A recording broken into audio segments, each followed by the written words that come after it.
Hello everyone, how are you all. वैदिक शिक्षा के सेगमेंट में आज हम एक बहुत ही इंपॉर्टेंट टॉपिक पर डिस्कस करने वाले हैं। आईपीसी और सीआरपीसी में क्या डिफरेंस है। Indian penal code 1860 and CrPC 1973। मुझे बहुत सारे मेल के माध्यम से, फेसबुक पर, ट्विटर पर और यूट्यूब चैनल पर भी कमेंट बॉक्स में बार बार ये प्रश्न पूछा जा रहा है कि सर आईपीसी और सीआरपीसी में क्या डिफरेंस है, समझाइए। तो आईपीसी का पूरा नाम है इंडियन पिनल कोड। 1860 का ये कानून है, पूरा नाम है इंडियन पिनल कोड। हिंदी में इसे दो नामों से जाना जाता है, एक है भारतीय दंड संहिता और दूसरा है भारतीय दंड विधान। उर्दू में इसे कहते हैं ताज़-ए-रात-ए-हिंद। आपने फिल्मों में देखा होगा कि जज कभी भी जजमेंट पास करते हैं तो वो लिखते हैं ताज़-ए-रात-ए-हिंद दफ़ा 302 में फांसी दी जाती है। तो ये ताज़-ए-रात-ए-हिंद कुछ और नहीं, हमारी आईपीसी है और दफ़ा, धारा और इंग्लिश में इसे सेक्शन कहते हैं। तो धारा या सेक्शन का क्या मतलब है ये भी समझ लें। ये धारा या सेक्शन लगातार संख्याओं को कहते हैं। आईपीसी में कुल मिलाकर के 511 धाराएं हैं, 511 सेक्शंस, और ये 23 चैप्टर्स 23 अध्यायों में बटा हुआ है। ये है हमारी आईपीसी जो 1860 में आई। फर्स्ट लॉ कमीशन भारत में फॉर्म किया गया था 1834 में। 1834 में पहला विधि आयोग बनाया गया था। इसके चेयरपर्सन बनाए गए लॉर्ड मैकाले साहब। लॉर्ड मैकाले साहब की अध्यक्षता में यह ड्राफ्ट तैयार किया गया इंडियन पिनल कोड का। और आपकी जानकारी के लिए बताऊं, विश्व का सबसे बड़ा दांडिक संग्रह, मतलब इससे बड़ा दांडिक कानून और पूरे विश्व में कोई नहीं है, यह है हमारी आईपीसी। फिर बात करते हैं सीआरपीसी क्या है। तो सीआरपीसी का फुल फॉर्म है कोड ऑफ क्रिमिनल प्रोसीजर। इसे हिंदी में कहते हैं दंड प्रक्रिया संहिता।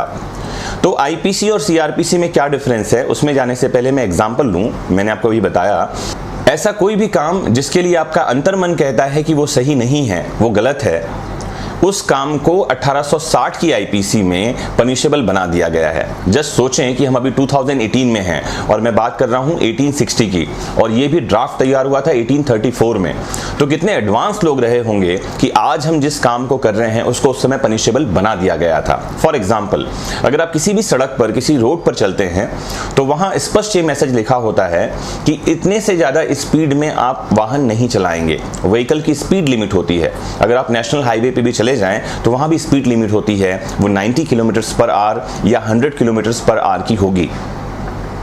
तो अगर आपने उस स्पीड लिमिट को क्रॉस किया, मतलब आप कुछ गलत कर रहे हैं। और आपको बताऊं, आईपीसी में सेक्शन 279 है जो ये कहता है कि रैश ड्राइविंग या उपेक्षापूर्ण वाहन चलाने के लिए दंड का प्रावधान है। इट इज पनिशेबल ऑफेंस और 6 महीने का कारावास, 6 महीने की सजा हो सकती है।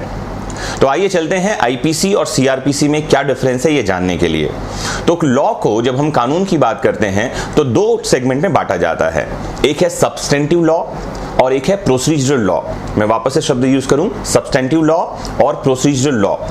सब्सटेंटिव लॉ को कहते हैं मौलिक विधि, जबकि प्रोसीजरल लॉ कहलाती है प्रक्रिया विधि। तो सब्सटेंटिव लॉ और प्रोसीजरल लॉ को फिर से दो पार्ट में बांटा जाता है, सिविल लॉ और क्रिमिनल लॉ। सिविल कानून और दांडिक कानून। सिविल कानून के लिए एक और शब्द उर्दू में है, वो है दीवानी विधि, और दांडिक कानून को फौजदारी कानून कहा जाता है। ध्यान से समझिएगा, बहुत टेक्निकल शब्द में समझा रहा हूं और कोशिश ये है कि बहुत आसानी से आपको समझा पाऊं। वापस से रिपीट करता हूं, सिविल कानून को कहा जाता है दीवानी विधि और दांडिक कानून को फौजदारी विधि। इंग्लिश में सिविल लॉ और criminal law.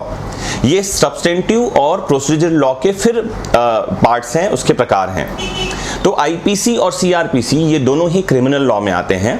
IPC substantive law है और सीआरपीसी क्रिमिनल लॉ है। तो सीआरपीसी और आईपीसी, ये सब्सटेंटिव और प्रोसीजरल लॉ क्या कहते हैं ये भी समझते हैं। आईपीसी अपराध की परिभाषा करती है और दंड का प्रावधान करती है। रिपीट करूं, IPC defines offences and provides punishment for it. अच्छा, अपराध की परिभाषा क्यों जानना है ये भी इंपॉर्टेंट है, समझें, क्योंकि आम आदमी को समझ में ही नहीं आता कि अपराध कौन सा हो रहा है। जैसे एग्जाम्पल के लिए, 5 लोगों ने किसी आदमी को सड़क पर रोका और उसे कोई सामान उससे छीन लिया, उसका घड़ी निकाल ली, उसका पर्स निकाल लिया या उसके गले से चेन ले ली, और पेपर में छपता है कि 5 लोगों ने एक व्यक्ति को सरेराह लूटा। यही छपता है पेपर में, आपने भी पढ़ा होगा। तो क्या ये लूट है? या 2 लोग रात के समय किसी बैंक में घुसते हैं और वहां से 5 करोड़ रुपए निकाल लेते हैं ताला तोड़कर। पेपर में छपता है कि दो लोगों ने बैंक में डकैती डाली, तो क्या ये डकैती है? तो इसका उत्तर नहीं, ये दोनों ही चीजें गलत छपी हैं, ये गलत जानकारी आप तक पहुंचाई जा रही है। तो कौन सा अपराध हुआ ये देखने के लिए आईपीसी का पन्ना खोलकर देखना होगा, जहां ये लिखा है कि 5 लोग अगर मिलकर कहीं लूट करते हैं तो वो डकैती है। इसका मतलब क्या हुआ? वो जो 5 लोगों ने उस आदमी को रास्ते में रोका, उससे सोने की चेन या घड़ी ले ली, उन्होंने डकैती की है। स्पष्ट है। और दूसरी बात, वो जो 2 लोग बैंक में घुसे थे, तो लॉ ये कहता है 2 लोग कभी भी डकैती नहीं कर सकते। डकैती के अपराध के लिए कम से कम 5 लोगों का होना जरूरी है। दूसरी इंपॉर्टेंट बात है, किसी को भय देना, डराना, धमकाना, थ्रेटनिंग करना, ये डकैती का इंपॉर्टेंट एलिमेंट है। बैंक में क्या हुआ? किसी को धमकाया? इसका उत्तर है नहीं। हमने बताया रात के समय ताला तोड़कर बैंक से पैसे निकाल ले गए। तो लॉ ये कहता है कि डिसऑनेस्टली किसी प्रॉपर्टी को कहीं से ले जाना ये चोरी है। तो बैंक में चोरी हुई रात के समय, डकैती नहीं हुई। अगर यही काम दिन में होता, जहां पर मैं बैंक में कोई कैशियर होता, गार्ड होता, लोग होते, इनको डराकर बंदूक की नोक पर 5 करोड़ रुपए ले जाते ये लोग। अगर 2 होते तो वो लूट होता, और 5 होते तो ये डकैती होती। बहुत आसान सी बातें हैं और मुझे उम्मीद है कि बहुत इजीली मैं समझा पा रहा हूं। तो ये सारी परिभाषाएं कहां मिलेगी? आईपीसी में। बीच में अभी एक न्यूज आई थी जहां पर में एक्सिस बैंक ने अपने गार्ड और एटीएम वैन के साथ में कुछ पैसे एटीएम में भिजवाए, शायद 2 करोड़ रुपए कुछ थे। और रास्ते में ऐसा हुआ कि गार्ड वैन से उतरा और ड्राइवर उस गाड़ी के कैश लेकर के कहीं चला गया, आगे निकल गया, और वो गाड़ी पकड़ा ही नहीं। मुझे लगता है शायद 8 या 10 घंटे का समय लगा होगा गाड़ी पकड़ में आने में। पुलिस को 2 दिन लगे ये समझने में कि कौन सा ऑफेंस हो गया, क्या ये चोरी हुई है, क्या ये डकैती है, क्या ये लूट है। तो आपकी जानकारी के लिए इनमें से कुछ भी नहीं हुआ। ना तो इन पैसों की चोरी हुई, ना लूट हुआ, और ना ही डकैती हुई। ये दूसरे तरह का अपराध है जिसे कहा जाता है क्रिमिनल ब्रीच ऑफ ट्रस्ट, आपराधिक न्यास भंग, जहां एक प्रॉपर्टी दूसरे को सौंपी गई है और जिसको सौंपी गई है वो उस प्रॉपर्टी को लेकर चला जाए या चोरी कर ले या लूट कर ले, उस प्रॉपर्टी के साथ भाग जाए। तो यहां प्रॉपर्टी किसको इंटरेस्ट की गई थी? उस ड्राइवर को जो वैन में था और उस गार्ड को। अगर वही लोग इस प्रॉपर्टी को लेकर चले गए हैं तो ये ब्रीच ऑफ ट्रस्ट है, ना कि लूट, डकैती या चोरी। तो ये परिभाषाएं कहां मिलेंगी? ये मिलेंगी आईपीसी में। अब यहां अपराध तो हो गया और ये भी पता चला कि पनिशमेंट कितना मिलना है।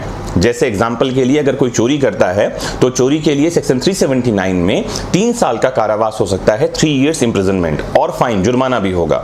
लेकिन वहीं अगर ये घर में या किसी प्रेमाइसिस में हुआ है, ये चोरी बाहर कहीं हुई है तो 3 साल का कारावास है। लेकिन अगर किसी घर में, बिल्डिंग में, प्रेमाइसिस में, किसी परिसर में हुआ है तो धारा 380 आईपीसी में हम जाएंगे और यहां 7 साल का कारावास हो सकता है, 7 इयर्स इंप्रिजनमेंट। अब अपराध हो गया, सजा हो गई, इसके लिए प्रक्रिया क्या होगी? मतलब व्यक्ति गिरफ्तार कैसे किया जाएगा, जमानत कैसे दिए जाएंगे, जमानत के लिए एप्लीकेशन कहाँ किया जाएगा, पुलिस के कार्य क्या हैं, मजिस्ट्रेट के कार्य क्या हैं, वकील के कार्य क्या हैं, ये सारी बातें प्रक्रिया के अंतर्गत आती है। गिरफ्तारी के तरीके कैसे होंगे, गिरफ्तारी के बाद व्यक्ति जेल में कितने दिन रखा जाएगा, मजिस्ट्रेट के सामने उसको कब उपस्थित करना होगा, ये कई सारी बातें हैं जो सीआरपीसी में मिलेंगी। वो है कोड ऑफ क्रिमिनल प्रोसीजर। तो एक है प्रक्रिया संहिता और एक है दंड संहिता। वापस से शॉर्ट में समझाऊं, आईपीसी मौलिक विधि है, सब्सटेंटिव लॉ है, जो बात करती है अपराध की परिभाषा के बारे में और दंड के प्रावधान के बारे में।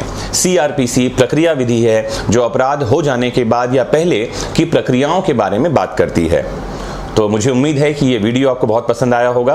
अगर आपको कुछ पूछना है, कुछ आप जानना चाहते हैं तो कमेंट बॉक्स में सीधे मुझसे जुड़िए और पूछिए। अगर आपने अभी तक चैनल सब्सक्राइब नहीं किया है तो आज ही सब्सक्राइब कर लीजिए। Have a nice time, take care, bye bye.